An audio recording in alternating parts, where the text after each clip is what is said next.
श्री स्वामी समर्थांचे अनुभव जे तुम्ही आमच्यापर्यंत पोहोचवता, डिस्क्रिप्शन बॉक्समध्ये जी लिंक आहे, त्या लिंकवर क्लिक केल्यानंतर जो Google फॉर्म ओपन होतो आणि त्याच्यावर तुम्ही तुमचे अनुभव टाइप करून आमच्यापर्यंत पोहोचवू शकता आणि त्याचे व्हिडिओज आम्ही व्हिडिओच्या माध्यमातून तो अनुभव लोकांच्यापर्यंत सांगतो.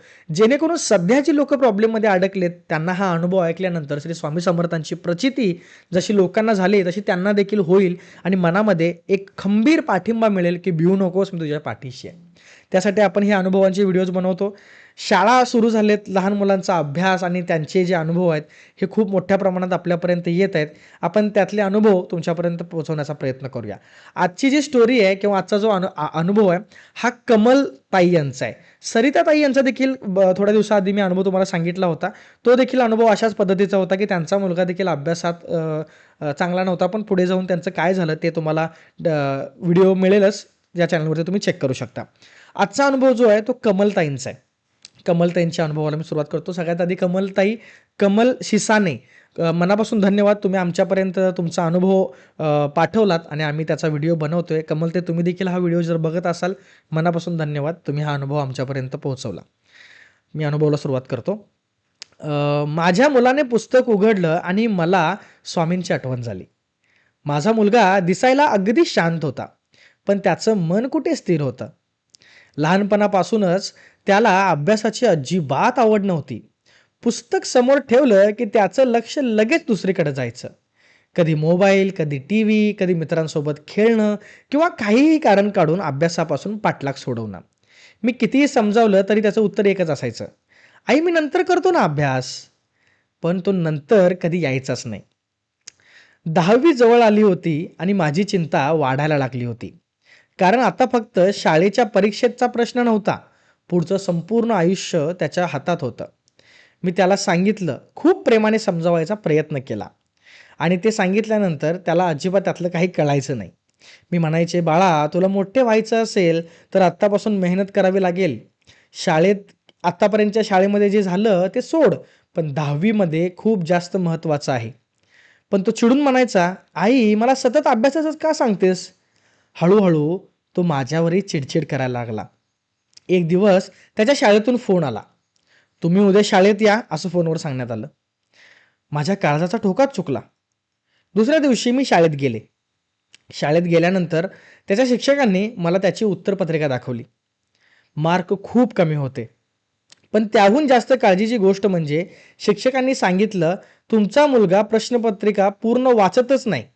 तो मध्येच पेपर सोडून देतो आणि मी बरेच दिवस झाले या पत्रिकेवरती तुमची सही मागितली होती, पण हा ते देखील आणलेला नाही." मला हे ऐकून धक्काच बसला. कारण मला त्याने आजपर्यंत शाळेतून काही सही मागितली असं सांगितलंच नव्हतं. घरी आल्यावर मी मुलाला काहीच बोलले नाही. तोही माझ्याकडे बघत नव्हता. रात्री तो झोपल्यानंतर मी त्याच्या जवळ बसले. त्याच्या टेबलावर पुस्तकं पडली होती. एका पुस्तकाच्या खाली मला एक छोटीशी चिठ्ठी दिसली. मी त्यावर त्याने स्वतःच्या अक्षरात लिहिलं होतं, "माझ्याकडून काहीच होत नाही." ती चिठ्ठी वाचून माझ्या डोळ्यात पाणी आलं. मी त्याला समजावलं. माझा मुलगा अभ्यासापासून पळत नव्हता. तो स्वतःच्या अपयशापासून पळत होता. त्याला वाटत होतं, की तो बाकीच्या मुलांपेक्षा खूप कमी आहे. त्या रात्री मी देवासमोर बसले आणि देवासमोर बसल्यानंतर खूप वेळ काहीही बोलले नाही. शेवटी डोळे मिटून मनातल्या मनात म्हणाले, "स्वामी, माझ्या मुलाला पहिला नंबर नको, पण मोठं यश नको. फक्त त्याच्या मनातला हा न्यूनगंड दूर करा, त्याची भीती दूर करा." दुसऱ्या दिवशी माझ्या एका नातेवाईकांनी मला अक्कलकोटला जाण्याचा सल्ला दिला. मी मुलाला काही न सांगता त्याला सोबत घेऊन गेले. अक्कलकोटमध्ये पोहोचल्यानंतर नेहमीप्रमाणे तो मोबाईलमध्येच होता. फोटो काढून स्टोरी लावत होता, स्टेटस लावत होता. मी स्वामींच्या मूर्तीसमोर बसले. माझ्या डोळ्यात अश्रू येत होते. मी मनातल्या मनात म्हणाले, "स्वामी, मी आई आहे. माझ्या मुलाचं दुःख मला पाहवत नाही. ते तुम्हाला देखील दिसत असेल." माझा मुलगा माझ्या शेजारी बसला होता. काही वेळाने त्याने अचानक मोबाईल बाजूला ठेवला आणि तो स्वामींकडे बराच वेळ शांतपणे बघत बसला. मग मला विचारलं, "आई, स्वामी खरंच आपलं ऐकतात का गं?" मी त्याचा हात हातात घेतला आणि म्हणाले, "मनापासून बोललास तर नक्कीच ऐकतात." तो काहीही बोलला नाही. आम्ही घरी आलो. मला वाटलं 2 दिवस सगळं ठीक राहील आणि पुन्हा पूर्वीसारखंच होईल. पण त्या रात्री एक वेगळीच गोष्ट घडली. मी स्वयंपाकघरात काम करत होते. रात्री जवळपास 10 वाजले होते. माझा मुलगा माझ्याकडे आला आणि म्हणाला, "आई, माझं गणिताचं पुस्तक कुठे आहे गं?" मी अक्षरशः थबकले. मी विचारलं, "का रे?" तो म्हणाला, "थोडं बघायचं आहे मला." माझ्या डोळ्यात नकळत पाणी आलं. मी त्याला पुस्तक दिलं. त्या रात्री त्याने फक्त 15-20 मिनिटे अभ्यास केला, पण माझ्यासाठी तो 15-20 मिनिटांचा अभ्यास खूप मोठा होता. कारण अनेक महिन्यांनीच त्याने स्वतःहून पुस्तक उघडलं होतं.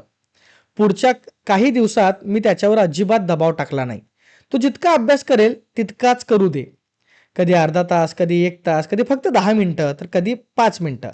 अभ्यास सुरू करण्याआधी श्री स्वामी समर्थांच्या फोटोसमोर तो हात जोडायचा आणि हळू त्याने वर्गात सगळ्यांना सांगायला सुरुवात केली, की माझ्या मागे श्री स्वामी समर्थ आहेत.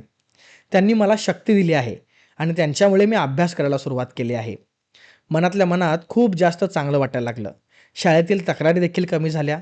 तो अभ्यासात 1 नंबरला कधीच नव्हता आणि कधीच नाही देखील आहे. पण त्याच्या आयुष्यामध्ये जो बदल घडलाय, तो बदल खरंच खूप जास्त चांगला पडलाय. तो अगदी संस्कारी आणि गुणी वागायला लागलाय. तो अजिबात कुठल्या मुलांच्यावरती शिवीगाळ करत नाही, कोणाशी भांडत नाही.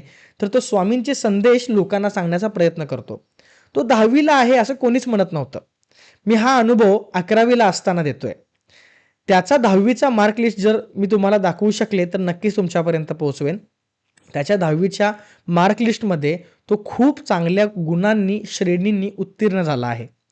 हे सांगण्याचा फक्त एकच तात्पर्य आहे. स्वामींवरती श्रद्धा ठेवा. स्वामींवरती श्रद्धा ठेवल्याने काही नुकसान होत नाही. मनापासून जर प्रार्थना केला, तर श्री स्वामी समर्थ नक्कीच तुमच्या मागे उभे राहतात. आज मुलगा माझा आज माझा मुलगा जेवढं सुखी आहे, तेवढंच हे व्हिडिओ बघणाऱ्या सगळ्या आईंची मुलं सुखी राहावेत, हीच स्वामींचरणी प्रार्थना करते. श्री स्वामी समर्थ. कमलताई, तुमची स्टोरी ऐकताना मला खरंच सरिताताईंच्या स्टोरीची आठवण झाली. त्यांच्या स्टोरीमध्ये देखील सेम गोष्टी आहेत किंवा त्यांच्या आयुष्यामध्ये देखील सेम गोष्टी घडल्यात आणि हे बेसिक झाले. शाळा सुरू झालेत, मुलांना मोबाईलचं व्यसन लागले, रील्सचं व्यसन लागले. अगदी 7वी-8वीची मुलं देखील Instagramवरती असतात, रील्स बनवतात. ते बनवतात पण त्याच्या आहारी गेलेत. आणि त्यामुळे अभ्यास असेल किंवा चांगली गुणवत्ता असेल किंवा आई-वडिलांची स्वप्न पूर्ण करणं असेल, हे कुठेतरी मागे राहायला लागले आणि त्यामुळेच श्री स्वामी समर्थांच्या मठामध्ये गेल्यामुळं काय चमत्कार घडतात किंवा काय शांतता जी असते, पॉझिटिव्ह एनर्जी जी असते, त्यामुळे किती फरक पडतो, किती प्रभाव पडतो, हा आजचा या कमलताईंच्या अनुभवातून आपल्याला कळालाय. कमलताई, हा जर तुम्ही व्हिडिओ बघत असाल, तर नक्कीच मी तुम्हाला खूप धन्यवाद देतो आणि खूप शुभेच्छा देतो, की असंच तुमचा मुलगा 10वी नंतर आता 12वी देखील खूप चांगले मार्क पाडावेत त्याने. श्री स्वामी समर्थांच्या चरणी मी अशीच प्रार्थना करेन. बाकी तुमच्याकडे देखील असे काही अनुभव असतील तर आमच्यापर्यंत पोहोचवण्याचा प्रयत्न करा. डिस्क्रिप्शन बॉक्समध्ये लिंक आहे. त्या लिंकवर क्लिक केल्यानंतर एक Google फॉर्म ओपन होईल. त्याच्यावर तुम्ही तुमचा अनुभव टाइप करून आमच्यापर्यंत पोहोचवू शकता. बाकी आपण भेटू पुढच्या अनुभवामध्ये. तोपर्यंत सबस्क्राईब केलं नसेल तर करायला विसरू नका. श्री स्वामी समर्थ.